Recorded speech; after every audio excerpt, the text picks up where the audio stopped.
ये आजकल बहुत सुख भी दे रहे हैं, बहुत दुख भी दे रहे हैं, लेकिन फिर भी आपको प्रणाम, आपका स्वागत है, आप हमारी महफिल में हैं।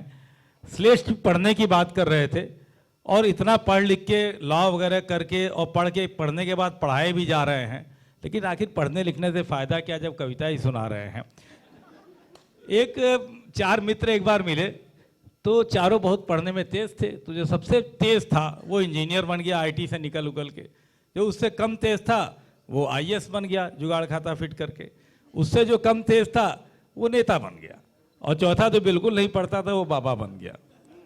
कुछ दिनों बाद चारों जब मिलते हैं तो नेता जो था वो बाबा की शरण में था, आईएएस अफसर नेता की शरण में था, और जो इंजीनियर था वो आईएएस अफसर के शरण में था। तो ये पढ़ाई की स्थिति है। इससे अच्छा तो पढ़ाई में प्रेम पढ़ा दिया जाता, और मैं सोच रहा था यदि प्रेम का सिलेबस बनाया जाता तो प्रेम में पढ़ाया क्या जाता। लैला मजनू पढ़ाए जाते, शीरी फरहाद पढ़ाए जाते, लैला मजनू शीरी फरहाद मैं भूल रहा हूँ, मीरा पढ़ाई जाती, डैश डैश डैश पढ़ाया जाता, और जितने डैश डैश हैं इन्होंने कभी शादी नहीं की थी आपस में।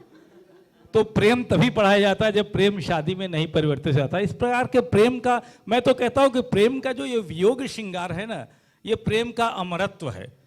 यदि वियोग हो जाए तो प्रेम कभी मरेगा नहीं।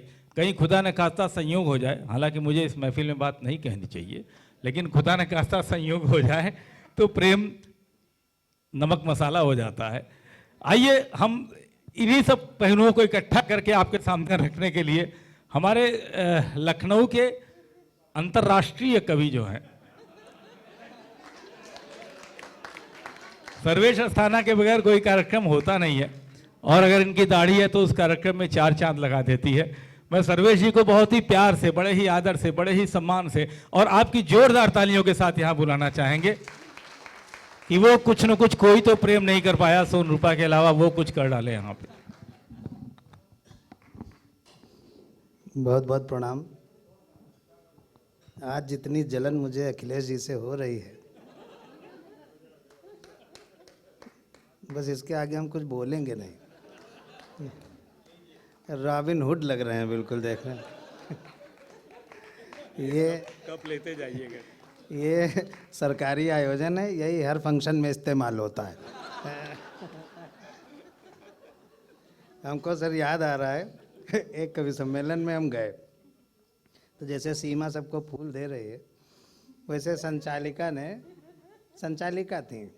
संचालिका बोली कि मैं आयोजन के अध्यक्ष से निवेदन कर रही हूँ कि वो हमारे मुख्य अतिथि जी को पुष्प दे करके उनका स्वागत करें। दिया गया। फिर संचालिका बोली कि मैं मुख्य अतिथि जी से निवेदन कर रही हूँ कि उसी पुष्प से विशिष्ट अतिथि का स्वागत करें।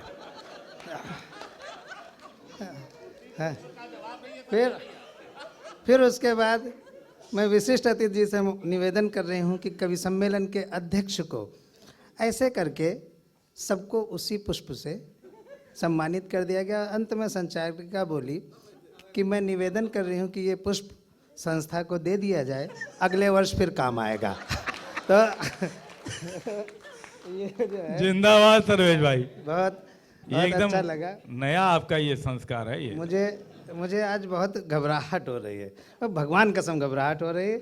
झूठ में कभी बोलता नहीं। आप पिछली बार भी नहीं बोले। जब सामने 2 हाईकोर्ट के जजेस बैठे हों और आईएएस अफसर बैठे हों तो मुझे झूठ बोलने की क्या ज़रूरत है। मतलब ये नहीं, आप जो समझ रहे हैं वो मैं नहीं कह रहा हूँ। आप ये नहीं कह रहे, ये मैं नहीं कह रहा हूँ। मैं दोनों लोगों को जानता हूँ, तीनों को जानता हूँ। तीनों बहुत ईमानदार, अच्छी छवि के अच्छे लोग हैं। इनके सामने झूठ बोलने की ज़रूरत नहीं है। अच्छा, चाय भी आ गई है। मैं कायस्थ आदमी सब कुछ बर्दाश्त कर सकता हूँ, शाम के टाइम किसी को पीता हुआ नहीं देख सकता। और फिर सर हम चाय वाले को रोक भी नहीं सकते, क्या पता अगला प्रधानमंत्री यहीं से निकले। आज मुझे बहुत घबराहट सर हो रही, सुधीर सर, बहुत घबराहट हो रही। सामने भगवान कसम घबराहट हो रही। पैर हल्का हल्का कांप रहे हैं, लेकिन आपको दिख नहीं रहे होंगे। ये तो कहिए हल्का है, भारी नहीं है पैर।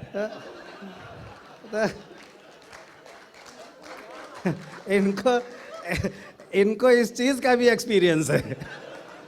धन्य हो।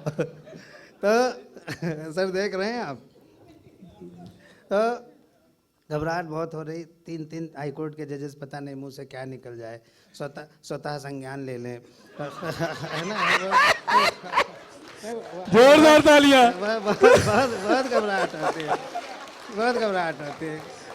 हरिओम जी बैठे हैं, कुछ अगली बार बुलाइबे न करेंगे, है ना। मालविका जी से कहते हैं कि सबको ही आएगा, सर्वेश अस्थाना दिखा तो तुम्हारा आयोजन बंद। तो ये सब घबराहटे में सीमा फूल लेके आने वाली है। ये वही है, ये वही है जो पिछली बार दिया गया था। मैं यही फूल सीमा को भेंट करता हूँ कि वो अगले कभी पर इसी को इस्तेमाल करे। अच्छा है, वाह रे सर्वेश, जोरदार तालियां सर्वेश भाई के लिए। कविता तो हो गई।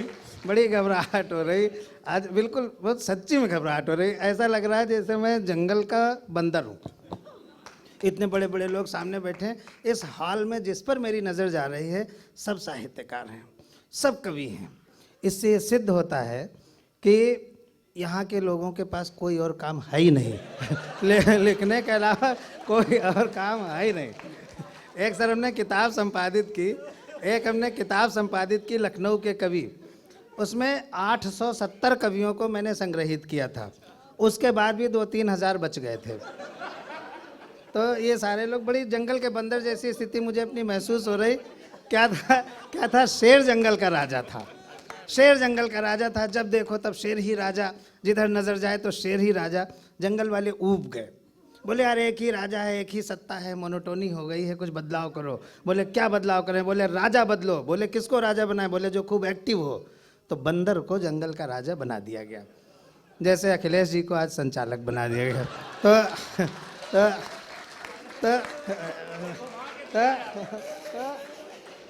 तो बंदर नहीं, अरे मैं अपने शब्द वापस लेता हूँ। नहीं, ये शेर को हटा के बनाया गया है। तो शेर जो वो बंदर था जंगल के राजमहल में रहने लगा। मैं इस कहानी को कविता में नहीं बदल पाया। तो रहने लगा। 20-25 दिन के बाद एक बकरी रोती हुई आई, बोली राजा साहब शेर ने हमारे बच्चे को पकड़ लिया है, आप चलो बचाओ चल के। बंदर बोला हाँ क्यों नहीं, चलते हैं, बचाएंगे, हम राजा हैं। बंदर पहुंचा, देखा शेर बच्चे को दबाए पेड़ के नीचे बैठा है। बंदर दौड़ा और लपक के पेड़ पे चढ़ गया। एक डाल से कूदा, दूसरी पे, तीसरी पे, चौथी पे, पांचवी पे, छठी पे। तो बकरी और जोर जोर से रोने लगी, बोली राजा साहब जल्दी बचाइए वरना शेर बच्चे को खा जाएगा।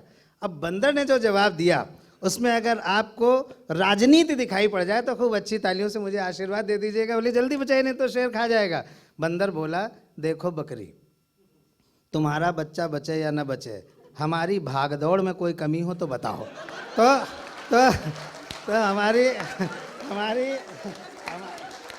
हमारी भागदौड़ में कोई कमी नहीं है। विनोद मिश्रा जी बैठे, बहुत बड़े नाटक लेखक हैं, हास्य के नाटक लिखते हैं, कलाकार एसोसिएशन के अध्यक्ष।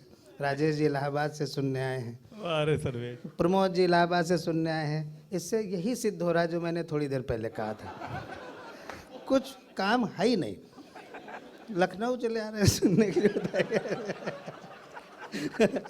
बताए खैर।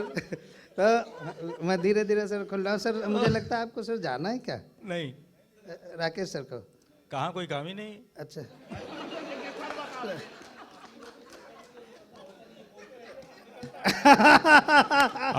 अभी राकेश सर की जो 3-4 लाइनें मोबाइल में छुपी हुई हैं वो खोजी जा रही हैं सर, उनको खोल लीजिए, वो हम लोग सुनेंगे उसके बाद अंतिम कार्यक्रम वही होगा। आप लोग तो बहुत बढ़िया हैं। मैं एक मुझे घटना याद है, किसी और ने बताई थी, मेरी नहीं है। नहीं भगवान कसम, स्वतः संज्ञान की संभावना है इसमें। तो एक अदालत चल रही थी, जज साहब बैठे थे, छोटी अदालत थी। तो एक वकील साहब बहस कर रहे थे। उन्होंने किताब दी, बोले हुजूर इसके पेज नंबर 27 पर जो 4 धाराएं हैं उनकी बिना पर इसको जमानत मिल जानी चाहिए। उन्होंने पलटा, 27 नंबर पेज पे 2-2 हज़ार के 4 नोट थे।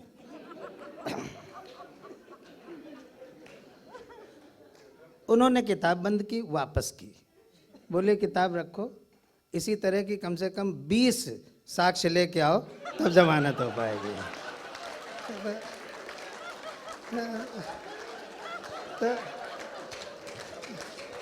तो तो ये जो चीज़ें होती हैं, ये चुटीली चीज़ें, आनंद है, इनमें कुछ नहीं, जो मैंने भी बोला इसमें कुछ नहीं, कोई तत्व नहीं है। सिर्फ विकृति करके किसी अच्छी बात को आपके सामने रख दिया जाता है, आप उस पर हंसते हैं। मतलब ये अच्छी हमेशा बात है, ये अच्छी बात थी। विकृति की हमने ये हमें घबरा रहे हैं। खैर मैं बात शुरू करता हूँ कि विभाग ने पुल पर ये इल्ज़ाम लगाया, विभाग ने पुल पर ये इल्ज़ाम लगाया कि सारा सीमेंट और लोहा इसी पुल ने खाया। मैं व्यंग्य की बात करूंगा और आप लोग सब पढ़े लिखे लोग हैं। विभाग ने पुल पर ये इल्ज़ाम लगाया कि सारा सीमेंट और लोहा इसी पुल ने खाया। पुल बहुत घबराया, अपने आप को निर्दोष बताया कि हुजूर सारा सीमेंट और लोहा मैंने नहीं पाया, हुजूर सारा सीमेंट और लोहा मैंने नहीं पाया, मेरे हिस्से तो बहुत ज़रा सा आया, लेकिन उसकी एक नहीं सुनी गई, उसकी हर दलील, हर याचना जांच कमीशन के सामने धुनी गई। आखिरकार फैसला पुल के विरोध में ही आया, आखिरकार फैसला पुल के विरोध में ही आया कि सारा सीमेंट और लोहा इसी पुल ने खाया। ये भूमिका थी, यहाँ कोई व्यंग नहीं, दिस इज प्रियम्बल, कि सारा सीमेंट और लोहा इसी पुल ने खाया। पुल अपने ऊपर लगाए गए इस झूठे इल्ज़ाम को किसी तरह सहन कर गया और अगले दिन ही नदी में कूदकर मर गया, अगले दिन ही नदी में कूदकर मर गया। विधानसभा मार्ग है हमारा लखनऊ का, हमारे उत्तर प्रदेश की राजधानी है, देश की नियंता है राजनीति की। ये बहुत लोग मिलते हैं यहाँ पर, कभी कोई बहुत अच्छे से हमारे लोग मिल जाते हैं जो न्याय अधिकारी होते हैं, जिनके दम पर जनता फूलती है, जैसा कहा गया। कुछ नेता मिल जाते हैं, कुछ इंजीनियर मिल जाते हैं, आईएएस मिल जाते हैं। मुझे गिरगिट मिला, अब क्या करें, मिला तो हमने उस गिरगिट से छोटी सी बात की। एक क्षण का और व्यंग्य की रखता हूँ, सुनिएगा, और मन हो ताली बजा दीजिएगा, मन हो मत बजाइए, उसमें क्या है। लखनऊ के विधानसभा मार्ग पर, मध्य प्रदेश में इसको सुनाते हैं तो भोपाल कह देते हैं, राजस्थान में तो जयपुर कह देते हैं, चलिए इसको राष्ट्रीय व्यंग्य कर देते हैं। दिल्ली के राजपथ पर इधर से उधर और उधर से इधर और फिर इधर से उधर जा रहे गिरगिट नरेश से हमने पूछा, नरेश माने राजा, और मैं कुछ नहीं कह रहा हूँ, मेरा कहीं कोई इशारा नहीं। गिरगिट नरेश से हमने पूछा, गिरगिट जी बता सकते हैं अपने और दल बदलू नेता के बीच आपसी संबंध को तुलनात्मक रूप से समझा सकते हैं? गिरगिट जी बता सकते हैं अपने और दल बदलू नेता के बीच आपसी संबंध को तुलनात्मक रूप से समझा सकते हैं? गिरगिट बोला, अस्थाना जी, किसी गिरगिट की नेता से तुलना करना महापाप है। व्यंग्य प्रेषित हो जाए तो रिवर्स में आशीर्वाद दीजिए। किसी गिरगिट की नेता से तुलना करना महापाप है, क्योंकि रंग बदलने के मामले में नेता गिरगिट का बाप है, क्योंकि रंग बदलने के मामले में नेता गिरगिट का बाप है। एक क्षणिका और रखता हूं। हम अपने मित्र नेताजी के घर गए, ये आत्मचिंतन का है, इंट्रोस्पेक्शन का व्यंग्य है। हम अपने मित्र नेताजी के घर गए, देखा नेताजी मर गए।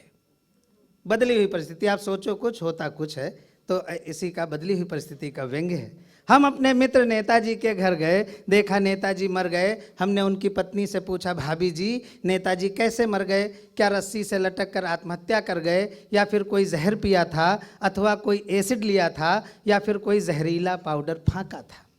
कोई जहर पिया था, अथवा कोई एसिड लिया था, या फिर कोई जहरीला पाउडर फाँका था? वो बोली, भाई साहब ना ही ये रस्सी से लटक कर मरे हैं, ना ही कोई जहर पिया था, ना ही कोई एसिड लिया था, ना ही कोई जहरीला पाउडर फाँका था, लेकिन लाख मना करने के बावजूद कल शाम अपने गिरेबान में झांका था। लेकिन लाख मना करने के बावजूद कल शाम अपने गिरेबान में झांका था। मैं एक छोटी सी व्यंग्य की, बहुत छोटी सी, मुश्किल से 1 मिनट की व्यंग्य की कविता पढ़कर समाप्त करता हूँ। सामने सुशील श्रीवास्तव जी बैठे हैं, बहुत बड़े अधिकारी हैं, किसी विभाग में नहीं पता, इन्होंने किताब लिखी मैं एक सच्ची सी घटना शेयर करता हूँ, आपकी मुस्कान और ठहाका छूटेगा। हम कहाँ से हाथ से तलाशते हैं, जीवन में बिखरा पड़ा है, बस हमें उस दृष्टि से देखना होता है, हम देखते नहीं। ये मेरे पास है, सुशील जी बोले सर्वेश जी मेरी किताब का उपन्यास है, उसका लोकार्पण है, आपको आना है। हमने कहा किताब का नाम क्या है? बोले हनीमून। हनीमून नाम की किताब लिखी इन्होंने, उसका लोकार्पण करा रहे थे। हमने कहा भाई साहब हनीमून का लोकार्पण नहीं होता है। नहीं सर, ये बिल्कुल भगवान कसम सच्ची बात है। तो अब यहाँ से ये बाकी किसी के मन में ये चुटकी नहीं है, मेरे मन में आ गई, हमने कह दी, उस पर लोग मुस्कुरा लिए। मैं एक विशुद्ध व्यंग्य पढ़ता हूँ, समय बहुत ज़्यादा कम है, हम लोग 12 लोग थे और 12 लोगों ने बहुत अच्छा पढ़ा। आज जो संस्था के लोगों ने पढ़ा है, मैं ईमानदारी से कह रहा हूँ डॉक्टर साहब, आपकी संस्था के पास सच्चे कवि हैं, अच्छे कवि हैं, श्रेष्ठ कवि हैं। इनको राष्ट्रीय स्तर पर हम लोगों के पास कुछ नहीं है, हम जानते हैं। हमने कभी नहीं कहा कि मैं कविता लिखता हूँ, हमने हमेशा कहा कि मैं हिंदी का प्रचार करता हूँ, मैं हिंदी का प्रसार करता हूँ। मेरे पास कविता नहीं है, मैं बिल्कुल अपने आप को कभी कभी नहीं मानता, कभी नहीं माना है कि हूँ बहुत कुछ यूँ मगर कुछ भी नहीं तेरे बगैर। यूँ बहुत कुछ हूँ मगर कुछ भी नहीं तेरे बगैर, जिस्म ज्यों बिन रूह के कुछ भी नहीं तेरे बगैर। और कायस्थ आदमी हूँ। और जो आपने शोभा जी ने जो आपने शेर कहा था ना कि शोभा श्रीवास्तव, नहीं वो उतनी देर, जितनी देर माइक पे थी उतनी देर कोई भी चुहल हो सकती है। शोभा जी उन्होंने कहा कि वो पिया तो फिर वो पहल मचलने वाला, हाँ निकलता ही नहीं। तो उसी पर मुझे अपना ये शेर याद आ रहा है। यूं बहुत कुछ हूँ मगर कुछ भी नहीं तेरे बगैर, जिस्म ज्यों बिन रूह के कुछ भी नहीं तेरे बगैर। और मैं कदे को देखकर उस्ताद चहके इस कदर। वाह, और तालियां और ठहाका तीनों एक साथ। मैं कदे को देखकर उस्ताद चहके इस कदर, जाम चूमा कह पड़े कुछ भी नहीं तेरे बगैर। जाम चूमा कह पड़े कुछ भी नहीं तेरे बगैर। ये हो जाता है। मैं सर आदरणीय हरिओम जी, मैं आपका प्रशंसक गायकी का तो था ही, कविता का तो था ही, लेकिन आज जो है मैं अभिभूत हूँ कि हमेशा आपके साहित्य के जो संस्थान के लोग थे वही कविता पढ़ते थे, वही सम्मानित होते थे, वही हम लोग दूर से देख के जलते थे। हमको ये लगता था कि हमको कब मौका मिलेगा इस मंच पर। आज ये हमें मौका फराहम हुआ है, तो हम लगे हाथ और निवेदन कर दें, एक अवार्ड आप आउटसाइड ऑफ द संस्थान भी कर दो, जैसे हम लोग और आपके फैन होते चले जाएं। आइए देखिए, बोर्ड इतना बढ़िया सर, हमें लगता है इस बोर्ड को जब से देख रहा हूँ ऐसे लगता है जैसे मैं कमिश्नर के कमरे में घुस गया हूँ। और पीछे बोर्ड लगा हुआ है। अदालत में कभी गया नहीं तो मुझे मालूम नहीं वहाँ बोर्ड होता है कि नहीं, भगवान कसम नहीं गया, कभी नहीं गया हूँ। जल्दी ही जाइएगा। तो स्वतः संज्ञान हो गया। आज की कविता के बाद जाएंगे। ये देखिए, बस इतनी इसमें एक कमी रह गई तो मजा आ जाता। और जैसे ये लिखा हुआ है डॉक्टर कलीम कैसर 8/15 से 8/16। जैसे उनका वो नहीं लिखा रहता है टाइम टेन्योर, वो और लिखा था तो मजा आ जाता। नहीं, पेमेंट लिख दिया जाए उसी। अच्छा सॉरी, मैं एक अंतिम छोटी सी कविता 1 मिनट की, विशुद्ध व्यंग्य है, ये मेले का कवि सम्मेलन नहीं है। माना ये फैमिली प्लानिंग का ज़माना है, माना ये फैमिली प्लानिंग का ज़माना है, लेकिन अपना इससे विरोध बहुत पुराना है। एक अच्छा व्यंग्य लिखा है, अंतिम रचना है, 1 मिनट की है बस। माना ये फैमिली प्लानिंग का ज़माना है, लेकिन अपना इससे विरोध बहुत पुराना है। अपने ऊपर तो ऊपर वाले की दुआ है, अभी हाल ही में घर में एक और बेटा हुआ है। अपने ऊपर तो ऊपर वाले की दुआ है, अभी हाल ही में घर में एक और बेटा हुआ है। अब कुल मिलाकर हमारे बेटे हैं 4। अब कुल मिलाकर हमारे बेटे हैं 4, सदाचार, शिष्टाचार, अत्याचार और भ्रष्टाचार। अब कुल मिलाकर हमारे बेटे हैं 4, सदाचार, शिष्टाचार, अत्याचार और भ्रष्टाचार। सदाचार रो रहा है, बच्चे क्या कर रहे हैं, व्यंग्य की भाषा पहुंचे। सदाचार रो रहा है, शिष्टाचार सो रहा है। सदाचार रो रहा है, शिष्टाचार सो रहा है, अत्याचार बलवान है और भ्रष्टाचार महान है। भ्रष्टाचार महान है। हमने आपको एक बात नहीं बताई, हमारे कई एक बेटियां भी हैं भाई। हमने आपको एक बात नहीं बताई, हमारे कई एक बेटियां भी हैं भाई। बेटियां हैं सच्चाई, लड़ाई, महंगाई और जग हंसाई। बेटियां हैं, सरला जी बैठिए प्लीज़। हमारे कई एक बेटियां भी हैं भाई। बेटियां हैं सच्चाई, लड़ाई, महंगाई और जग हंसाई। सच्चाई जड़ है, नो मूवमेंट ऑफ ट्रुथ। सच्चाई जड़ है, लड़ाई कंजड़ है। बेटियां कैसे निकल गई, प्रतीकों से समझिए। सच्चाई जड़ है, लड़ाई कंजड़ है, महंगाई मुँह लगी है चढ़ेगी।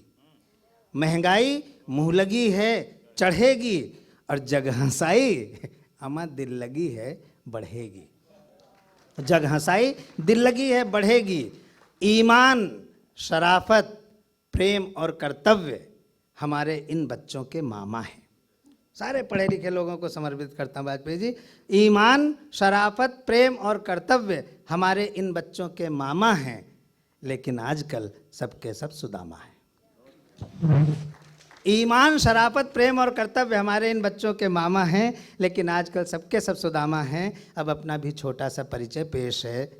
बंदे का नाम लोकतांत्रिक देश है, बंदे का नाम लोकतांत्रिक। बहुत बहुत धन्यवाद। मुझे एक ड्यूटी और दी गई है, मैं वो जल्दी से करता हूँ।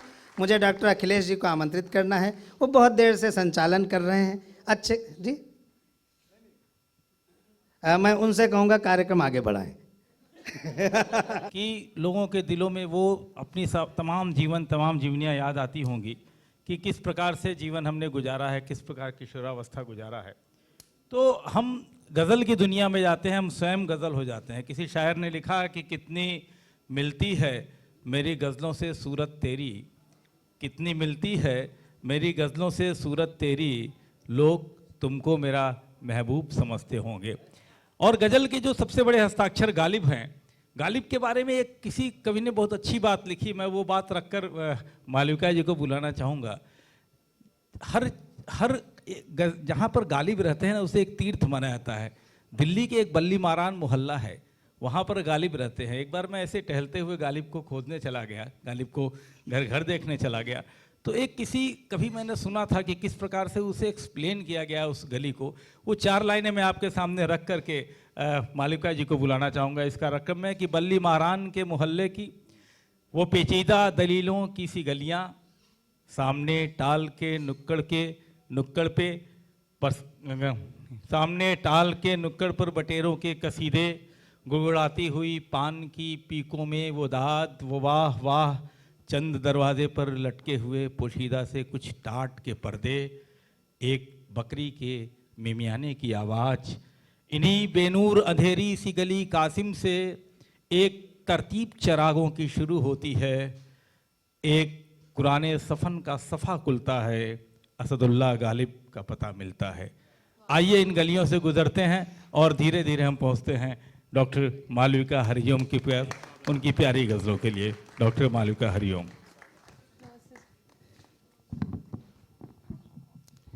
बहुत समृद्ध मंच है हमारे पीछे, हम तो यहाँ क्या बोलेंगे, लेकिन मैं आज सिर्फ एक कवियत्री की बतौर भूमिका में नहीं हूँ, एक और भूमिका भी है मेरी। पूरा ये राज्य कर्मचारी साहित्य संस्थान जो है पूरे एक परिवार की तरह है, और उनका एक ये बहुत ही खूबसूरत कार्यक्रम है और बहुत ज़्यादा मेहनत की है सबने। मैं चाहती हूँ एक बार ज़ोरदार तालियाँ इन सब के लिए। शोभा जी, सीमा जी, पूरी टीम आपकी। और आप देख सकते हैं कि मंच जो इतना सुसज्जित है, जब महिलाएं किसी चीज़ को सजाती हैं तो उसका रूप किस तरीके से निखर कर आता है, वो इस मंच को देखकर आपको एहसास हो रहा होगा। और पूरा श्रेय जो है शोभा जी और सीमा जी इनको जाता है। और मैं बहुत खुश हूँ कि आज ये मंच सजा है यहाँ पर। कोरोना काल बहुत लंबा निकला, बहुत ही डर, दहशत और बड़ा हताशा, निराशा का पूरा दौर था। उससे हम लोग बाहर निकल रहे हैं, धीरे धीरे उभर रहे हैं। अब देखिए कोई मास्क यहाँ नहीं दिख रहा और कोई मास्क के साथ नहीं दिख रहा है, ये बड़ी बात है। सब अपने असली चेहरों में वापस आ गए हैं। तो कहीं ना कहीं ये इंसान की जिंदा दिली है, उसके अंदर की जिजीविशा है कि वो कभी भी किसी भी परिस्थिति में हार नहीं मानता है। हम कोरोना से जीत कर निकले हैं, एक तरह से देखा जाए तो हम लोग सब बाहर निकले हैं। एक बार आप लोग अपने लिए तालियां बजाइए, क्योंकि पीछे आप सबकी बहुत तारीफ हो रही है कि इतने कमाल के श्रोता यहाँ पर मौजूद हैं। मैं बहुत ही दिल से इस्तकबाल करना चाहूँगी हमारे जो मुख्य अतिथि महोदय। मैं पहली बार देख रही हूँ, ये हमारे अध्यक्ष जी का ही कमाल है कि अक्सर मैं देखती हूँ कि अतिथियों के रूप में नेता होते हैं, अधिकारी होते हैं, लेकिन न्यायमूर्ति स्वयं हमारे सामने बैठे हों, ये बहुत बड़ी बात है। पूरा कलम का पूरा दारो मदार जिनके ऊपर है, जिनकी कलम के साथ तकदीरें इधर से उधर हो जाती हैं, वो हमारे सामने हैं। मैं बहुत सर आप दोनों का बहुत स्वागत करती हूँ और अपना काव्य पाठ थोड़ा सा शुरू करती हूँ, 2-4 मुक्तक सुनाकर, और देखते हैं आगे क्या सुनाते हैं। स्वागत है। अच्छा, मैं ये कहना चाहूँगी कि अभी सर्वेश जी हमारे स्माइल मैन हैं, पूरा लखनऊ ही नहीं देश और पूरे विदेशों में भी जाने जाते हैं। तो इन्होंने चूँकि हास्य का एक पूरा माहौल बनाया, तो मैं बहुत ही छोटे उसमें कोशिश करना चाहती हूँ हास्य की। मैं तो खैर गीत वगैरह पढ़ती हूँ, लेकिन हास्य श्रोताओं का और कवियों का संबंध क्या है, इसको अगर आप हास्य में देखें। एक बार फ्लाइट में या कहीं आप समझ लीजिए 2 लोग जा रहे थे साथ साथ, तो एक ने दूसरे से पूछा कि आप कौन हैं, तो उसने बड़े गर्व के साथ बताया, मैं कवि हूँ, कविता लिखता हूँ, कविता पढ़ता हूँ। उसकी बारी आई, उसने दूसरे से पूछा आप कौन हैं, बोला मैं बहरा हूँ। तो कवियों के साथ ये हाल हो गया। और जब से मैं इस लाइन में आई हूँ, हमारे डॉक्टर साहब खुद डरे हुए हैं। वो कह रहे हैं कि भैया तुम्हारा फ़ोन उठाना बंद कर देंगे लोग कुछ दिन के बाद, तुम जिस तरीके से अब कविता करती हो, हर समय यही बात करती हो। तो उस वैलेंटाइंस का पूरा माहौल भी है, ये पूरा फरवरी का। इस मुक्तक को आप किसी भी तरीके से जोड़ सकते हैं, लेकिन मैं इसको श्रोताओं और कवि के संबंध से जोड़ती हूँ आप सबके लिए। सुनिएगा। बातों करके तुझे लाजवाब कर देंगे, बातों करके तुझे लाजवाब कर देंगे, तेरी आंखों में महकते से ख्वाब भर देंगे, तेरी आंखों में महकते से ख्वाब भर देंगे, करके एक बार भरोसा तो कभी साथ तो चल, करके एक बार भरोसा तो मेरे साथ तो चल, करके एक बार भरोसा तो कभी साथ तो चल, हम तेरी राह के पत्थर गुलाब कर देंगे, हम तेरी राह के पत्थर गुलाब कर देंगे, बातों करके तुझे लाजवाब कर देंगे। और इसी सिलसिले को आगे बढ़ाते हुए एक और छोटा मुक्तक।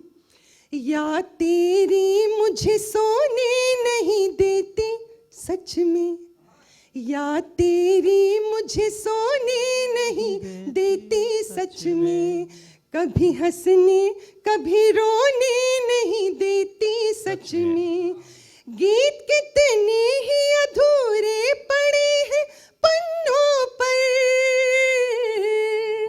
गीत कितने ही अधूरे पड़े हैं पन्नों पर, गीत कितने ही अधूरे पड़े हैं पन्नों पर, उनको पूरा कभी होने नहीं देती सच में, उनको पूरा कभी होने नहीं देती सच में, या तेरी मुझे सोने नहीं देती सच में। और आज आप सबके साथ में बांटना चाहूँगी कि हमारे दुनिया के बहुत ही बेहतरीन शायर फैज़ अहमद फैज़ साहब की आज जयंती है, और जिनकी शायरी का इतना बड़ा मयार रहा है कि मोहब्बत से शुरू करके वो इनकलाब तक पहुँचे हैं। मुकाम फैज़ कोई राह में जचा ही नहीं, मुकाम फैज़ कोई राह में जचा ही नहीं, जो कुएं यार से निकले तो सुएदार चले, यानी यार की गली से निकले तो सीधे जेल ही पहुँचे। यानी मोहब्बत से लेकर इनकलाब तक का पूरा सफ़र उनकी शायरी में रहा है।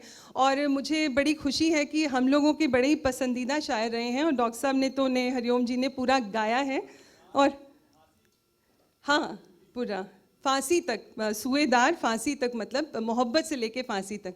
और हमारे बीच में अभी वकार जी बैठे हुए थे, पता नहीं उन्होंने भी यहाँ पर काफ़ी कार्यक्रम फैज साहब को लेकर किए हैं, और मैं उन सब का भी स्वागत करना चाहती हूँ। जो हमारे घर के कई लोग सुल्तानपुर से आए हैं, बाराबंकी से मेरी ननद आई हैं, आप सब लोग यहाँ पर मौजूद हैं।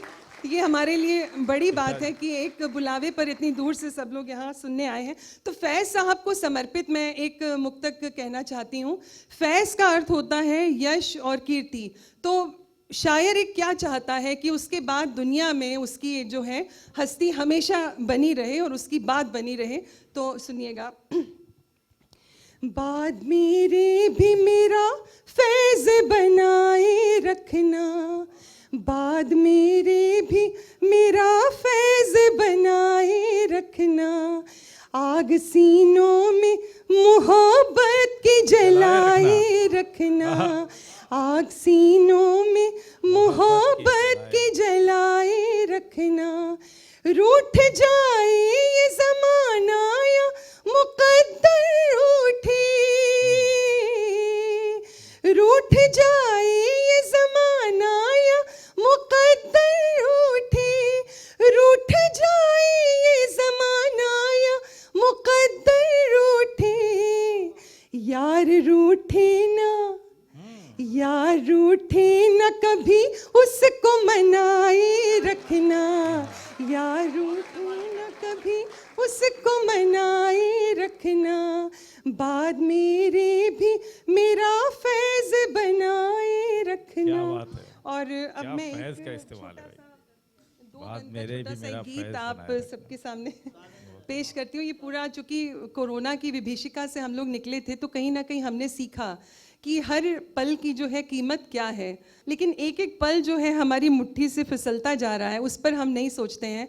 और ज़िंदगी क्या है? ज़िंदगी यही है कि आप हमें सुन रहे हैं, हम यहाँ ये मंच सजा हुआ है, राज्य कर्मचारी साहित्य संस्थान के सब लोग हैं, समृद्ध मंच है, इतने बड़े बड़े देश दुनिया के कवि यहाँ मौजूद हैं।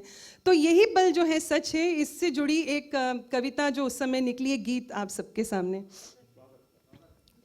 भागती सी जा रही है जिंदगी, भागती सी जा रही है जिंदगी,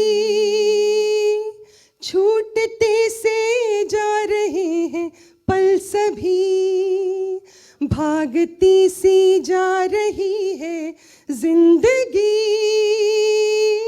छूटते से जा रहे हैं पल सभी। तुम सवालों को समय पर छोड़ दो, तुम सवालों को समय पर छोड़ दो, मिल ही जाएंगे किसी दिन हल सभी। तुम सवालों को क्या तुम शानदार। सवालों को समय छोड़ दो। पर छोड़ दो, मिल ही जाएंगे किसी दिन हल सभी, भागती सी जा रही।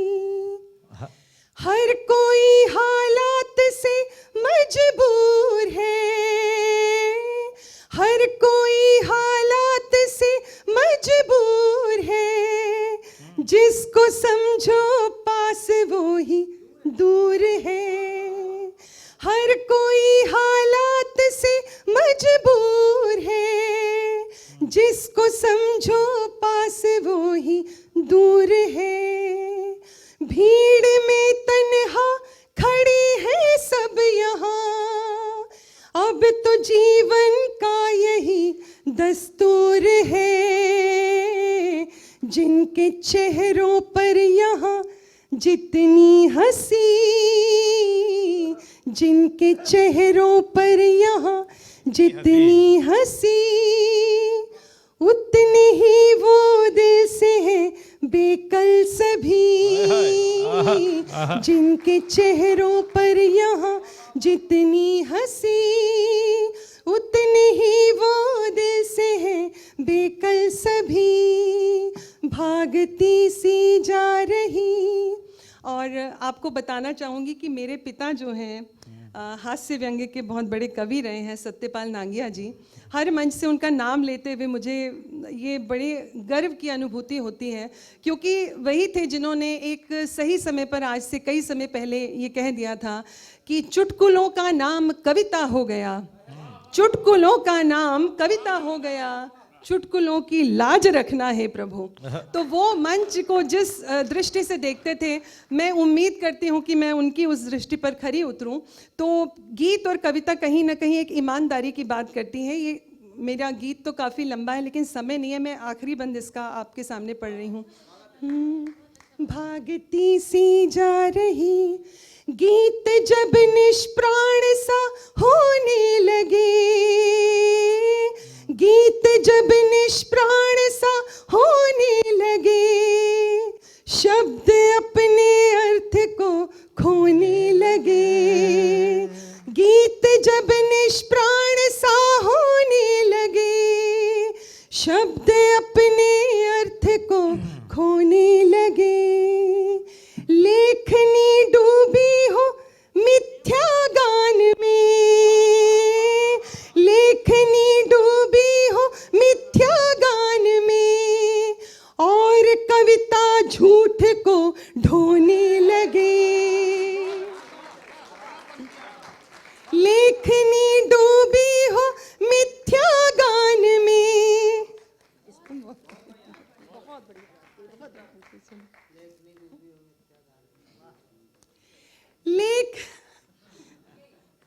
लेखनी डूबी हो मिथ्या गान में, और कविता झूठ को ढोने लगे, तब निभाना तुम कलम से दोस्ती, तब निभाना तुम कलम से दोस्ती, भूल कर लालच कपट और छल सभी, तब निभाना तुम कलम से दोस्ती, भूल कर लालच कपट और छल सभी, भागती सी जा रही है जिंदगी, छूटते से जा रहे हैं पल सभी, तुम सवालों को समय पर छोड़ दो, मिल ही जाएंगे किसी दिन हल सभी। और बहुत शुक्रिया आप सभी का। एक मुझे बहुत इस बात की खुशी भी है कि ये जो अध्यक्ष महोदय हैं मतलब ये ऐसी ऐसी चीज़ें करते हैं कि हम खुद बड़े प्रभावित रहते हैं। जैसे कि इन्होंने कलम देने का निर्णय लिया, तो ये बहुत बड़ी बात है। वही कलम जो है, सच की बात कहे उससे अच्छा कुछ नहीं है। मुझे लगता है मैंने थोड़ा सा माहौल को गंभीर कर दिया। मेरी एक हास्य रचना है छोटी सी, मैं उसको जो है थोड़ा सा सुना के इस माहौल को थोड़ा लाइट करना चाहती हूँ। और मेरे लिए बड़ी खुशी की बात है, क्योंकि वो जो रचना है मेरी, अमूमन मैं सुना नहीं पाती हूँ, क्योंकि मुख्य अतिथि के रूप में कोई ना कोई नेता वहाँ पर रहते हैं, तो वो मेरी जो कविताएं छूट जाती हैं। लेकिन आज मुझे इतनी खुशी है कि इतने अच्छे हमें मुख्य अतिथि यहाँ पर मिले हैं, तो मैं उस कविता को ज़रूर सुनाने का मेरा मन है, मैं सुनाना चाहती हूँ। इसमें ये बात है कि हम लोग जो है कहीं ना कहीं बहुत ज़्यादा खुद को हमने अलग कर लिया है सामाजिक सरोकारों से, देश दुनिया से, जबकि हमें जुड़ना चाहिए कि क्या हो रहा है दुनिया में, कविता को भी उसकी बात करनी चाहिए। तो कहीं ना कहीं एक डर है, एक भय है, हम खुद को, अपने आप को सुरक्षित करने के लिए किनारे कर लेते हैं और आंखें मूंद लेते हैं। तो उसी से कि हमको क्या मतलब है, दुनिया में कुछ भी हो रहा है। तो उस पर एक क्षणिकाएँ हैं, चूँकि हास्य व्यंग्य मेरे पिता लिखा करते थे, तो वो मुझे भी मन होता है कि मैं उस तरह की चीज़ें कुछ सुनाऊं आपके सामने। जी।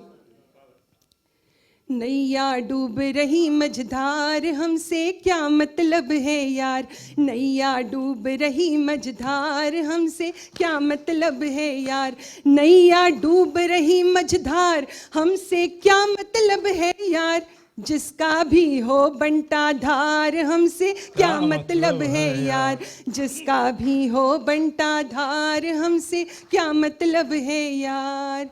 लोकतंत्र का ऐसा नाटक लोग ही चुनते नेता, लोकतंत्र का ऐसा नाटक लोग ही चुनते नेता, फिर वो नेता कुर्सी पर चढ़ उनको ही धुन देता, फिर वो नेता कुर्सी पर चढ़ उनको ही धुन देता।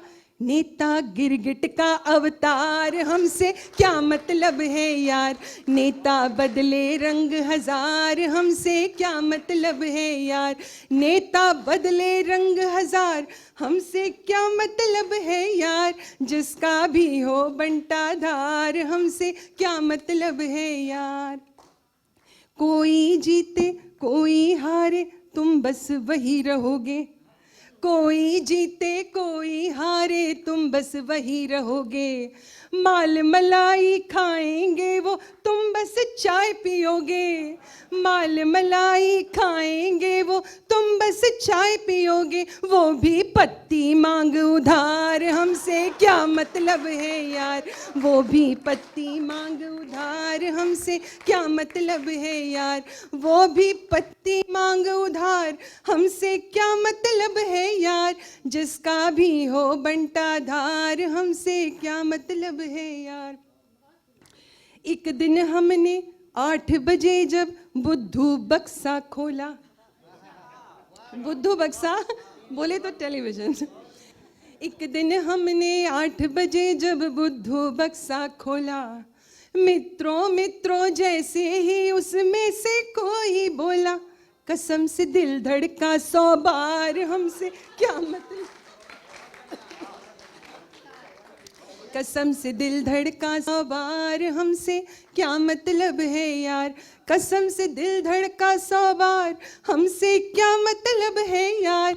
जिसका भी हो बंटा धार, हमसे क्या मतलब है यार। चैनल चैनल बहस छिड़ी थी, मुद्दा डर के भागा।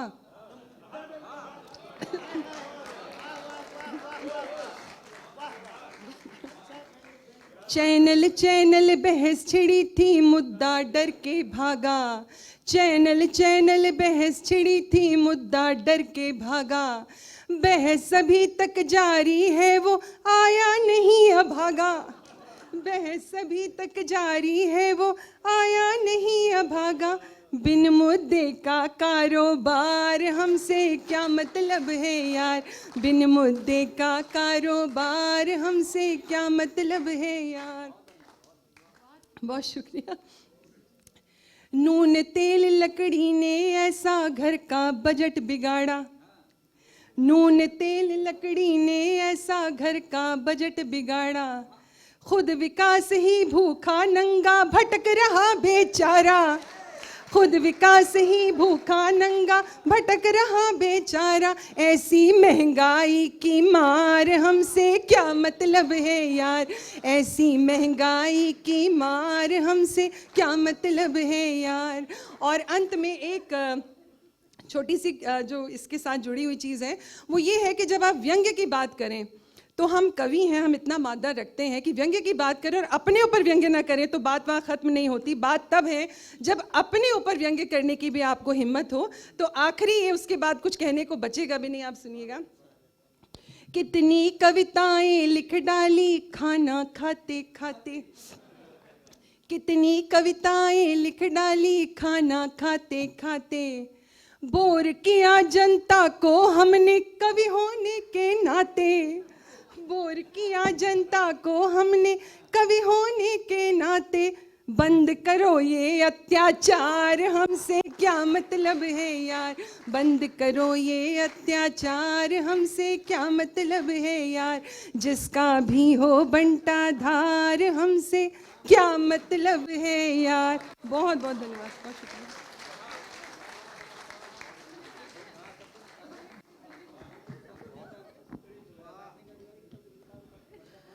डॉक्टर मालविका के लिए एक बार बहुत अच्छी तालियां बजनी चाहिए। डॉक्टर मालविका जी एक बहुत अच्छी गायिका हैं, बहुत अच्छी, बहुत सॉफ्ट महिला हैं और बहुत अच्छे से सबसे बात करती हैं। मैंने इनको मंच पर उस शिष्टता और उस शालीनता के साथ देखा है जो मंच की मर्यादा की रक्षा करते हैं। ऐसे मंच होने चाहिए और बहुत अच्छे लगते हैं। मालविका जी के पिताजी के साथ भी मैंने कविताएँ पढ़ी हैं, डॉक्टर कलीम कैसर साहब ने भी पढ़ी हैं। बहुत जिंदा दिल और मस्त व्यक्ति। खैर, मुझे पता है कि ये कार्यक्रम बहुत थोड़ी देर का है, हमारे अतिथियों को जाना भी है। मैं महसूस कर रहा हूँ कि जैसा कि मालविका जी ने अंतिम बंद कहा है कि बंद करो ये यार, तो अब हम सर बंद करने की तरफ ही हैं, लेकिन उस बंद करने के लिए हमें 2 दरवाजे खोलने हैं। मैंने मालविका जी को हिंदी के काव्य मंच पर जो जो एक एक सीढ़ी चढ़ते हुए देखा है, उसी तरह मैंने अपने प्रिय मित्र, मेरे बहुत सगे मित्र हैं, जघन्य मित्र हैं, आईएएस होना इनका अलग मुद्दा है, मैं उनको उस नज़र से कभी नहीं देख पाता, इनको मैंने कवि बनते हुए देखा है।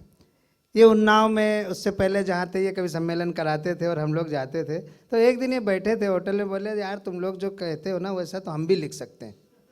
उसके बाद जो अगला कवि सम्मेलन इन्होंने कराया उसमें इन्होंने खुद कविता पढ़ी। आज ये स्थिति है कि डॉक्टर अखिलेश मिश्र वास्तव में देश के एक स्थापित गीतकार हैं। वो चाहे अध्यात्म की बात हो, चाहे ये निष्ठा और समर्पण की बात होती है। हमने लॉ पढ़ा, हमने एलएलएम पढ़ा, लेकिन हम उस दिशा में बढ़ नहीं पाए, हम कविता करने लगे। लेकिन इन्होंने जिस भाव के साथ कविता और मंच को देखा, आदर के साथ, और उसकी तरफ ये लपके का अर्थ यहाँ पर बच्चे वाली लपक है कि आकर्षण के साथ उसके प्रति समर्पित होकर के ये लपके, और इन्होंने हम सबको पीछे छोड़ दिया है। आज मैं चाहता हूँ कि बहुत अच्छे गीतकार, बहुत अच्छे व्यक्ति, मस्त और मलंग व्यक्ति डॉक्टर अखिलेश के लिए एक बार अच्छी तालियां बजाएं।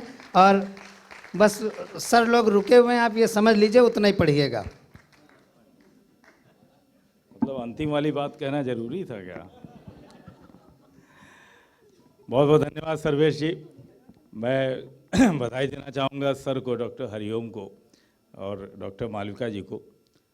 सर अखबारों में हम लोगों ने पढ़ रखा है आप दोनों के बारे में, पिछले दिनों जो छपा था जब प्यार मोहब्बत की बात छप रही थी, तो उस भावना को, उस प्रेम की भावना को मैं चाहता हूँ आज का पूरा काव्य सम्मेलन समर्पित कर दिया जाए, क्योंकि बड़े ही मन से डॉक्टर साहब ने और डॉक्टर मालविका ने इस कार्यक्रम को वो किया है। यदि आप इससे सहमत हैं तो तालियां बजाकर इसका अनुमोदन करें।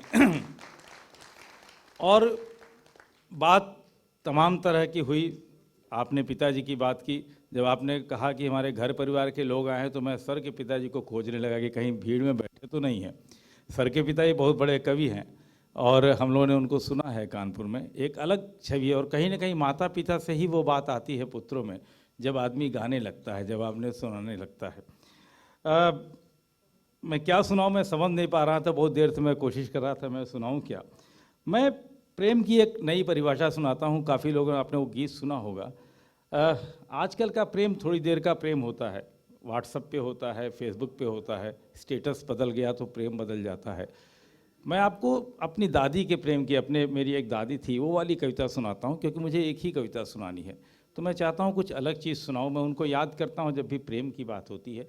छोटी सी खाली भूमिका में ये बात है कि मेरे एक दादी थी, यानी दादी की बड़ी बहन थी। 13 वर्ष में उनका विवाह हुआ था, 14 वर्ष में वो विधवा हो गई थी, 99 वर्ष तक वो जीती नहीं थी, और 14 वर्ष से 99 वर्ष तक की उस प्रेम की कहानी को मैंने एक छोटी सी कविता में लिखने की कोशिश की। वो मैं आपके सामने रखता हूँ। हम लोग स्कूल में टीचर थे मेरे पिताजी, तो गर्मी में 2-2.5 महीने की छुट्टियाँ हो जाया करती थी, तो हम लोग गाँव चले जाया करते थे। तो गांव में जो कहानियां सुनाते हैं वो दादा दादी यही लोग कहानियां सुनाते हैं। स्वागत। तो एक छोटा सा माहौल है जहां क्लास 5, 6, 7, 8 के बच्चे हैं। नया नया टीवी देखकर उन्होंने प्रेम जाना है, कुछ प्रेम होता है, कुछ इश्क होता है, कोई बताने वाला नहीं है कि प्रेम क्या होता है। तो लोगों ने कहा कि वो दादी कद्दू छील रही है ना, वहाँ चलो वो बताएगी प्रेम क्या है। बच्चे दादी के पास जाते हैं। कविता सुनिएगा। कि बच्चे दादी से वाह मोहब्बत की कहानी पूछें, बच्चे दादी से। आइए उधर उस समय के प्रेम को और आज के प्रेम को जीते हैं। बच्चे दादी से मोहब्बत की कहानी पूछें, कैसी थी बीते ज़माने में जवानी पूछें। बच्चे दादी से मोहब्बत की कहानी पूछें, कैसी थी बीते ज़माने में जवानी पूछें।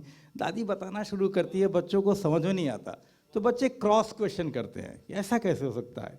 दादी बताना शुरू करती है कि पिया की लाश पे सिंदूर सती हो जाए। दादी ने कहा कि प्रेम की वो पराकाष्ठा होती थी।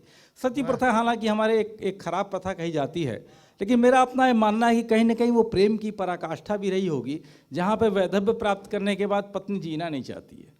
पिया की लाश पे, पिया की लाश पे सिंदूर सती हो जाए,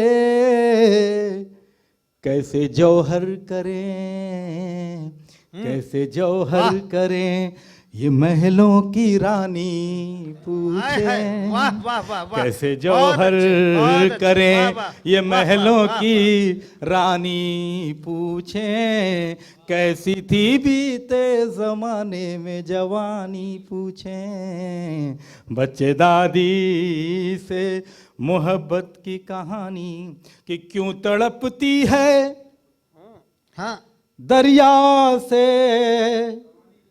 निकाली मछली। दादी ने कहा कि प्रेम तो ऐसा होता है कि पानी निकाल दो, वाह वाह, क्यों तड़पती है। आजकल के युग में जहाँ व्हाट्सएप और फेसबुक पे प्रेम चलता है, वहाँ पर वियोग श्रृंगार तो बचा ही नहीं है। दोनों लोग अपना स्टेटस लगा लेते हैं, अपना जो है लाइव लोकेशन दे देते हैं, तो पता कहाँ से जा रहा है कहाँ आ रहा है सब पता रहता है। और पहले का ज़माना हुआ करता था कि कैसे हम क्यों तड़पती है दरिया से निकाली मछली, बहुत सुंदर, वाह, लगाए आग क्यों,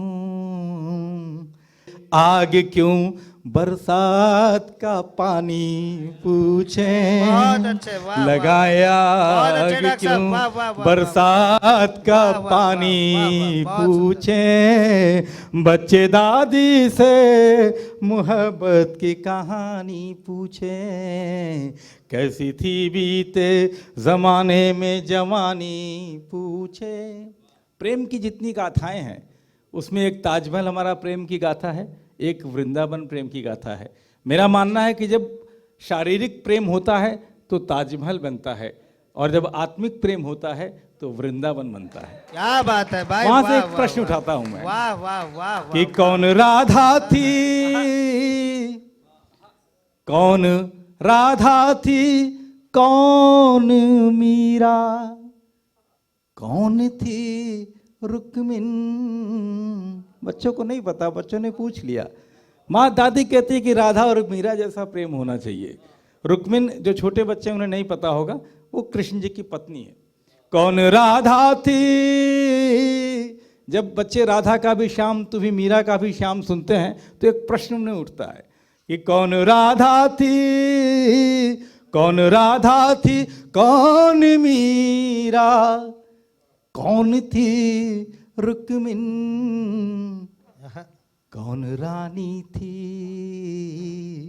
कौन रानी थी और कौन दीवानी पूछे, कौन रानी अच्छा है भाई, थी वाह, वाह, वाह, और वाह। कौन दीवानी बहुत सुंदर। पूछे, बच्चे दादी से मोहब्बत की कहानी। और जो दादियाँ होती है ना, हमारे और आपके घर के सबकी कहानी है। उनके पास कुछ ज़्यादा तो बचा रहता नहीं है, एक छोटा सा बक्सा रहता है, मेरी दादी के पास भी था। उस बक्से की एक चाबी होती है, वो चाबी दादी अपने टोक में हमेशा गठियाए रहती है। बहुएं सोचती हैं कि सारा गहना इसी में रखा हुआ है, जब मरेगी तो मिलेगा, और शायद इसी पेशो पेश में वो उनकी सेवा भी करती है। आइए उस बक्से को खोलते हैं। एक बार बक्से को खोला गया, किसी तरह हमारे ऐसा कोई छोटा सा किशोरावस्था का बालक था, उसको वो चाबी मिल जाती है और बक्से को खोलता है, और उस बक्से से सारी कविता निकलती है। सुनिएगा कि वो जो बक्से पे, एक छोटा तो जो 12-13 साल का बच्चा हो गया था, उसने कहा दादी तुम बहुत सुना रही हो राधा मीरा और कहाँ कहाँ की बातें कर रही हो, अपनी वाली बताओ ना, तुमने क्या क्या कर रखा है। और जवाब देखिएगा कि वो जो बक्से पे, वो जो बक्से पे लिखा रखा है दादा का नाम, हाय हाय हाय हाय, वो जो बक्से पे लिखा रखा है दादा का नाम, छुपा के रखी, छुपा के रखी भला कौन निशानी पूछे, छुपा के रखी भला कौन निशानी पूछे बच्चे दादी से। और एक दिन वो बक्सा उस नटखट आदमी ने, दादी सो रही थी तो खोल दिया, और निकलता क्या है कि लाल चूनर है।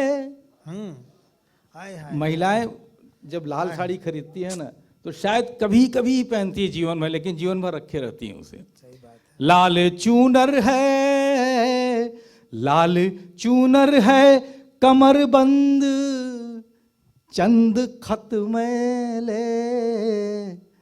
लाल चूनर है, कमर बंद चंद खत मैले, इन्हीं में ठहरी, इन्हीं में ठहरी मोहब्बत की रवानी। हाय हाय, वाह वाह वाह वाह वाह। इन्हीं में बहुत ठहरी सुंदर, बहुत अच्छे, वाह, वाह, मोहब्बत की रवानी। बहुत सुंदर। पूछें बच्चे दादी से मोहब्बत की कहानी पूछें। बूढ़ी आंखों में, भीगी आंखों में, बूढ़ी आंखों में जाने कौन तैर कर गुजरा। हाय हाय, बूढ़ी आंखों में, बूढ़ी आंखों में जाने कौन तैर कर गुजरा, तैर कर गुजरा। गुजरा। बहुत अच्छे, वाह वाह। बूढ़ी आंखों में जाने कौन तैर कर गुजरा। है जो नादान, है जो नादान, वही बात सयानी पूछे। है जो नादान, वही बात सयानी पूछे बच्चे दादी से मोहब्बत की कहानी पूछे। कैसी थी बीते जमाने में जवानी पूछे, कैसी थी भी। बहुत जोरदार तालियां बजाए, वाह वाह वाह। वहीं से बुला दीजिए ना, वहीं से बुला दीजिए। बहुत बहुत धन्यवाद। कोई उठेगा नहीं, एक अंतिम पड़ाव पे हम हैं, और अंतिम पड़ाव सबसे मीठा पड़ाव है, सबसे अच्छा पड़ाव है, सबसे मधुर पड़ाव है, गंगा जमुनी पड़ाव है। कलीम कैसर सर को जितना मैं जानता हूँ, आप उनके गीतों को, उनकी गज़लों को, या उसे जो भी कहिए, उनकी रचना को आप अगर मंदिर में बैठ के गा देंगे ना तो वो भजन हो जाएगा। अगर वो महफिल में गा देंगे ना तो वो गज़ल हो जाएगी। अगर वो दिल से गा देंगे ना तो वो पूजा हो जाएगी, आरती हो जाएगी, इबादत हो जाएगी। ज़्यादा कुछ सूरज को दीपक दिखाया नहीं जा सकता, लेकिन सूरज को दीपक दिखाने की परंपरा है। इसीलिए चंद इन अल्फाजों के साथ मैं बुलाना चाहूँगा डॉक्टर कलीम कैसर साहब को, अपनी मधुर वाणी के साथ, अपने मधुर गीतों के साथ। डॉक्टर कलीम कैसर साहब।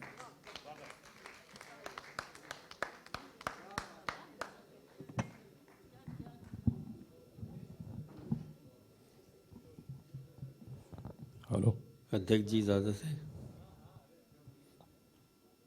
आप बहुत थक चुके होंगे और थोड़ा सा समय मैं लूँगा आपसे। सीनियर होना में बड़ा ख़तरा होता है, सबको सुनो उसके बाद खुद सुनाओ। कभी कभी तो ये स्थिति होती है कि खुद भूल जाते हैं कि पढ़ना क्या है मुझे। अच्छा है। लेकिन ये परंपरा है, और मैं ये समझता हूँ कि जो सीनियर होता है वो उम्र में सबसे छोटा होता है, इसलिए उसके पास उम्र की कमी होती है। तो नए लोगों को सबने अच्छा पढ़ा, मुबारकबाद दूंगा सबको। मैं चाहूँगा एक बार जोरदार तालियां हो जाएं, हम लोग जीवंतता दिखाएं तो मेरे ख्याल से जल्दी गर्मी आ जाएगी महफिल में। तो मैं शेर कुछ शेर शुरू कर आपको सुनाता हूँ। स्वागत है डॉक्टर साहब। अर्ज़ किया है कि चाहतों की ज़रा सी दस्तक पर दिल का दरवाज़ा खोल सकता है। चाहतों की ज़रा सी दस्तक पर दिल का दरवाज़ा खोल सकता है। इश्क ऐसी ज़बान है प्यारे जिसको गूंगा भी बोल सकता है। इश्क ऐसी ज़बान है प्यारे जिसको गूंगा भी बोल सकता है। और डॉक्टर साहब, उन आँखों में डूब मरो, अपनी चाहत में हल हो जाओ। उन आँखों में डूब मरो, अपनी चाहत में हल हो जाओ, इश्क करो तो पागल कर दो या फिर खुद पागल हो जाओ। आहा आहा। इश्क करो तो पागल कर दो। अब ये वैलेंटाइन से जुड़ा हुआ था और मुख्तलिफ़ रंग के लोग हैं, सबके अलग अलग वैलेंटाइन है।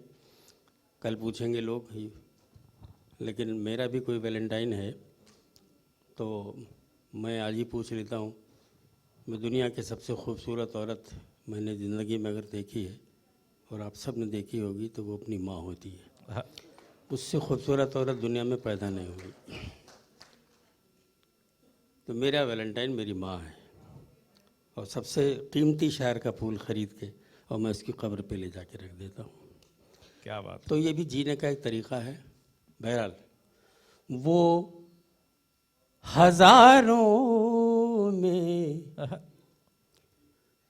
जीने वाले हैं, क्या बात है।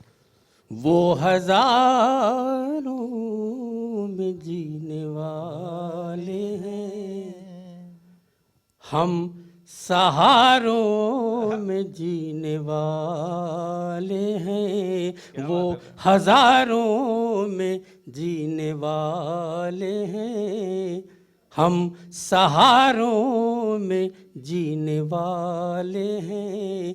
उनको कारों का शौक है और हम संस्कारों में जीने वाले हैं। क्या बात है डॉक्टर साहब। संस्कारों में जीने जिंदाबाद। वाले हैं। उनको शौक है और हम संस्कारों में जीने वाले हैं। संस्कारों में जीने वाले हैं, वो हज़ारों में जीने वाले। जनवरी से न जून से मतलब, जनवरी से न जून से मैं साहब मुश्किल लिखना बहुत आसान होता है, आसान लिखना बहुत मुश्किल होता है। जनवरी से न जून से, जनवरी से न जून से मतलब, प्यार को है जुनून से मतलब। जिंदाबाद डॉक्टर। जनवरी से न जून से मतलब, प्यार को है जुनून से मतलब। नाम रिश्तों का चाहे जो रख लो, दिल को तो है सुकून से मतलब। दिल को तो है सुकून से मतलब। जनवरी से न जून से मतलब, प्यार को है जुनून से मतलब। प्यार को है जुनून से मतलब। अब कुछ शेर मैं सुना दे रहा हूँ, समय बहुत कम है तो मैं कुछ शेर सुना दे रहा हूँ। 45-46 साल से मैं मंच पे हूँ और पहला सम्मान भी मुझे याद है और अब तो बहुत हो गए, लेकिन एक उस आदमी के सोचिए जिसको ज़िंदगी भर सम्मान मिला हो, बड़े बड़े ट्रॉफीज़, बड़े बड़े मोमेंटोज़, बड़े बड़े प्रशस्ति पत्र, लेकिन ज़िंदगी के उस मोड़ पर जब उसके आगे पीछे कोई नहीं होता है, वो अकेला होता है, तो सिर्फ वो अपनी ट्रॉफीज़ देखता है और अपने प्रशस्ति पत्र देखता है और क्या महसूस करता है। मैं गज़ल की ज़िंदगी में ये भाव पहली बार शायद आप सुनेंगे। मैं पेश कर रहा हूँ कि ये जो ख़ास तौर से डॉक्टर हरिओम साहब आपके लिए, कि ये जो सम्मान मिला है मुझे दुनिया भर से, ये जो सम्मान मिला है मुझे दुनिया भर से, इसको लोगों को बताते हुए शर्माते हैं। ये जो सम्मान मिला है मुझे दुनिया भर से, इसको लोगों से बताते हुए शर्माते हैं। हाँ मगर फ़ायदा इतना तो हुआ है इनसे, कम से कम ज़ख्म ही दीवारों के भर जाते हैं। हाँ मगर फ़ायदा इतना तो हुआ है इनसे, कम से कम ज़ख्म ही दीवारों के भर जाते हैं। कम से कम ज़ख्म ही दीवारों के भर जाते हैं। उनके बारे में सोचकर हम भी उनके बारे में सोचकर कैसर हम भी पहरों उदास रहते हैं। उनके बारे में सोचकर कैसर हम भी पहरो उदास रहते हैं। लोग कपड़े पहन के भी अक्सर किस कदर बेलिबास रहते हैं। लोग कपड़े पहन के भी अक्सर किस कदर बेलिबास रहते हैं। किस कदर अपना ये बामुतर नहीं लगता, अपना ये बामुदर नहीं लगता। घर को देखूं तो घर नहीं लगता, घर को देखूं तो घर नहीं लगता। अपना ये बामुदर नहीं लगता। दर्द ये सोच कर कमाया है, दर्द ये सोच के दर्द ये सोच कर कमाया है।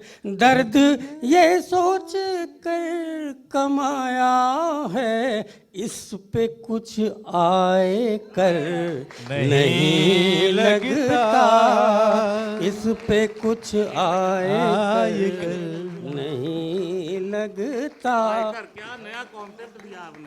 वकील साहब को मिल गया। नहीं लगता अपना ये बामुदर नहीं लगता। एक मतलब एक शेर और सुना रहा हूँ। क्या हम जो तुझ में समाए रहते हैं। मालविका जी हैं कि किसी को छोड़ने चली गई? अच्छा बैठी। संयोजक की बड़ी जिम्मेदारी होती है। किसी के अगर नाक में तकलीफ है तो उसके नाक में डालने के लिए दवा मंगाओ, किसी के सर में तकलीफ है तो कुछ मंगवाओ। बड़ी परेशानियां होती हैं। हम जैसे शरीफ आदमी झेल लेते हैं, बाकी लोग नहीं झेल पाते।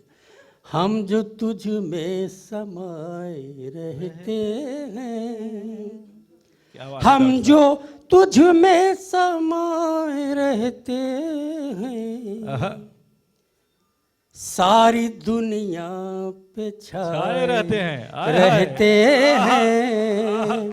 सारी दुनिया पे छाए रहते हैं। मालविका जी, शोभा जी, सीमा जी और जितनी भी इस तरह की महिलाएं हैं, और ख़ास तौर से इस कार्यक्रम के जो अध्यक्ष हैं और इस समिति के जो अध्यक्ष हैं भाई डॉक्टर हरिओम जी, इनको भी शामिल करता हूँ थोड़ी देर के लिए। मैं इनको आइए से ज़्यादा अपना अजीज़ मानता हूँ, तो ये इस शेर में मैं शामिल करता हूँ।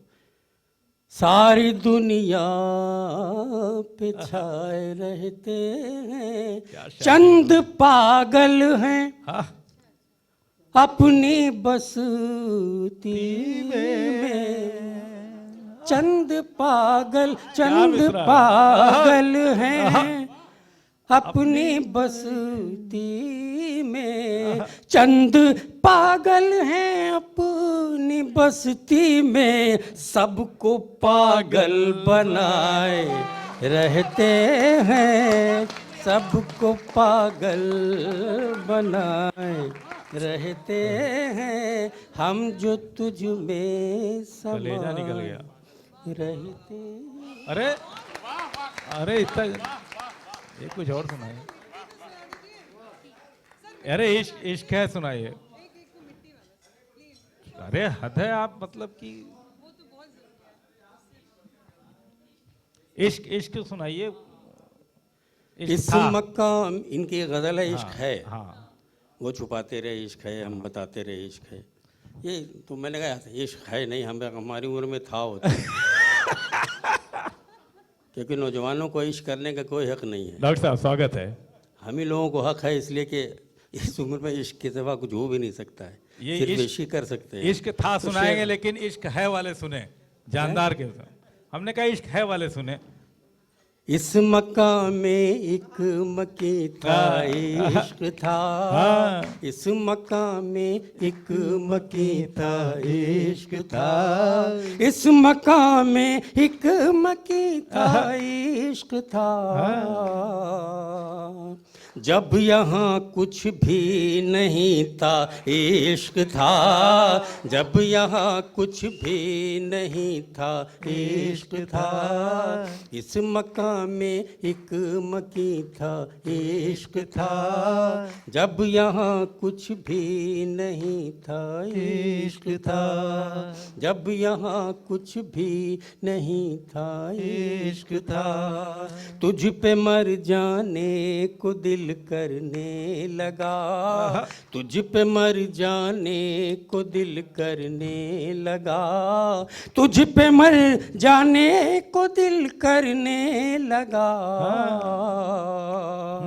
तू मेरा कोई नहीं था इश्क था, तू मेरा कोई नहीं था इश्क था, तू मेरा कोई नहीं था इश्क था, तू मेरा कोई नहीं था इश्क था, सब जवानों में जवां था हुस्न और सब जवानों में जवां था हुस्न और सब जवानों में जवां था हुस्न और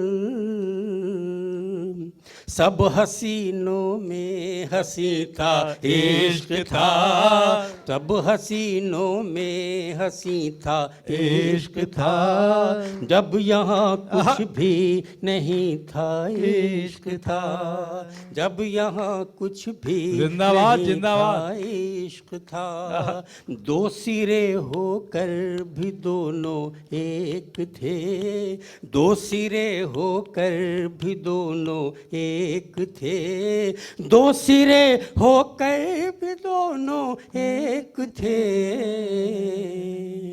दो सिरे होकर भी दोनों एक थे, तू कहीं था मैं कहीं था इश्क था, तू कहीं था मैं कहीं था इश्क था, तू कहीं था मैं कहीं था इश्क था, फूल वाली आ गई। जब यहाँ कुछ भी नहीं था इश्क था, जब यहाँ कुछ क्या बात है डॉक्टर साहब? नहीं था इश्क था, जब यहाँ कुछ भी नहीं था इश्क था। बहुत शुक्रिया। बहुत शुक्रिया डॉक्टर साहब। जब यहाँ कुछ भी नहीं था इश्क था। सर मैं ऑनरेबल जजेस साहब के साथ 5 मिनट सिर्फ लूँगा सर। मैं चाहता हूँ सर कि जो हमारे मेहमान कवि हैं या जो हम लोग सभी लोग यहाँ पे हैं सर, आपके हाथों से यदि हमें मोमेंटो मिल जाएगा तो बड़ी कृपा होगी सर। मैं डॉक्टर हरिओम से अनुरोध करूँगा कि सर आप दोनों ऑनरेबल जजेस को ले आएँ और जल्दी से व्यवस्था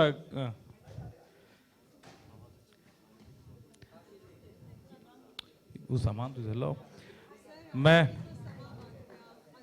एक लाइन से बुलाना शुरू करता, ऐसे बुलाते चलो, इधर नीचे से बुलाते। मैं चाहूँगा जो लोग जा रहे हैं 2-4 मिनट रुक जाएंगे तो बड़ा अच्छा लगेगा, थोड़ा महफिल डिस्टर्ब नहीं होगी। हम सिर्फ 5 मिनट का समय लेंगे।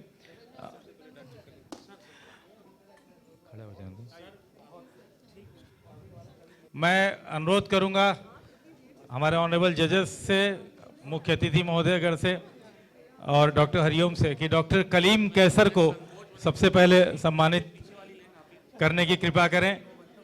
सलेश भाई, डॉक्टर कलीम कैसर साहब जिन्होंने इस कार्यक्रम को ऊंचाई पर ले आके छोड़ा। सर आप भी ले लें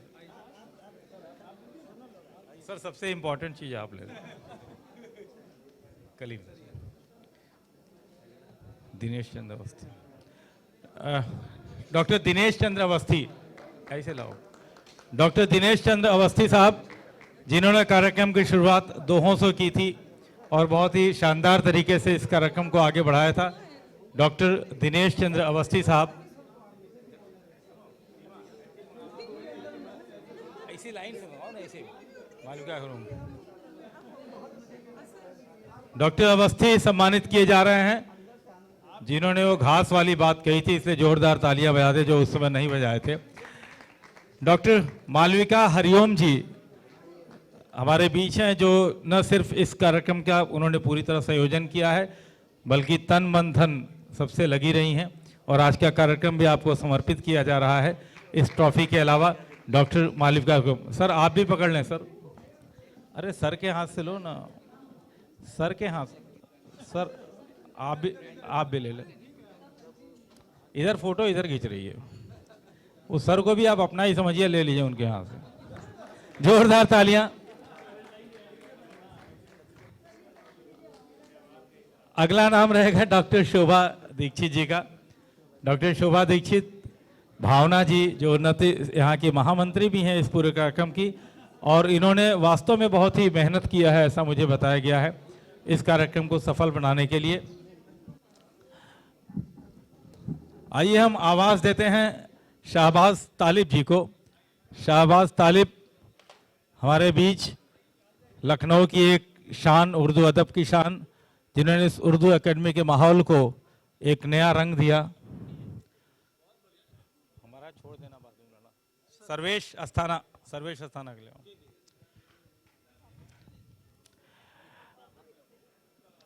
लिफाफा, कोई लिफाफा दे दो, कोई दिक्कत नहीं, उल्टा करके खींच लेंगे। डॉक्टर सर्वेश अस्थाना जी, यदि डॉक्टर सर्वेश अस्थाना जी यदि हमारी आवाज़ सुन रहे हैं तो, नहीं सुन रहे हो तो लिफाफा रख लिया जाए, बाकी चीज़ पहुंचा दिया जाएगा घर। डॉक्टर अस्थाना जी जो वास्तव में नींव हैं सभी कार्यक्रमों की। डॉक्टर श्लेष गौतम जी, रहीमन पानी राखिए बिन पानी सब सून, पानी गए न उबरे माटी मानुष चून। ये इनका अलंकार है श्लेष जी का, ये उसी अलंकार से पैदा हुए हैं। श्लेष गौतम जी इलाहाबाद से हमारे बीच प्रयागराज से पधारे हुए।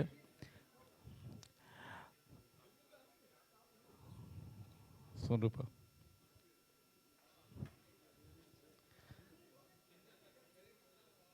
और अब मैं अनुरोध करूंगा डॉक्टर सोन रूपा विशाल जी से। डॉक्टर सोन रूपा विशाल जी जिन्होंने इस कार्यक्रम को एक नई रंगत दी थी, एक नई शोभा दी थी। डॉक्टर सोन रूपा विशाल,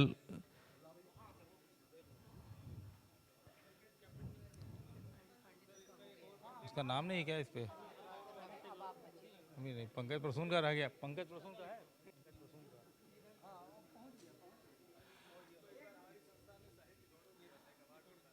डॉक्टर अरुण पांडे जी से मैं अनुरोध करूंगा, डॉक्टर साहब यदि पोस्टमार्टम से खाली हो चुके हो तो कृपया करके आ जाएं। डॉक्टर अरुण पांडे जी हैं क्या? अच्छा, डॉक्टर पांडे जी खुद ही चले गए, और ईश्वर उनकी आत्मा को शांति दे। पंकज प्रसून जी, पंकज प्रसून,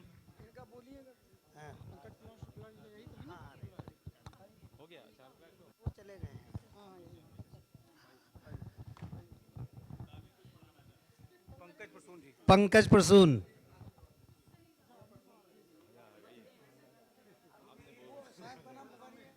हाँ, पंकज प्रसून के बाद मैं आमंत्रित करूंगा आपके जोरदार तालियों के बीच डॉक्टर अखिलेश मिश्र को, जिन्होंने बड़ी मेहनत से बहुत अच्छा संचालन किया है, वास्तव में अच्छा संचालन किया है, शिष्ट संचालन किया, साहित्यिक संचालन किया और आध्यात्मिक संचालन किया। मैं डॉक्टर अखिलेश मिश्र से निवेदन करूंगा कि वो हमारे दोनों मुख्य अतिथियों से ये सम्मान प्राप्त करें। डॉक्टर अखिलेश मिश्र जी।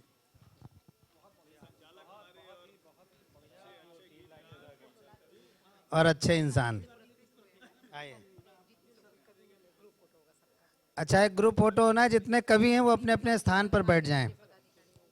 जितने कवि हैं सब अपने स्थान पर बैठ जाएं। एक ग्रुप फोटोग्राफ मुख्य अतिथियों के साथ होना। सर आप लोग 1 सेकंड इस बीच के सोफे पर बैठ जाएंगे तो हम लोगों का सौभाग्य बन जाएगा।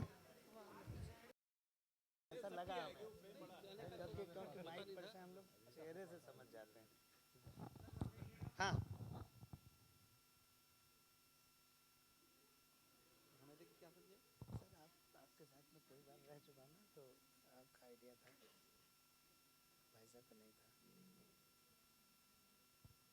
जिनको लिफाफा मिला है वो फीस बोले, जिनको नहीं मिला वो खींच बोले, तो फोटो बहुत अच्छी आएगी। Thank you. अब आप धन्यवाद ज्ञापन कर दें। बस धन्यवाद है, बहुत अच्छा आप लोगों ने किया।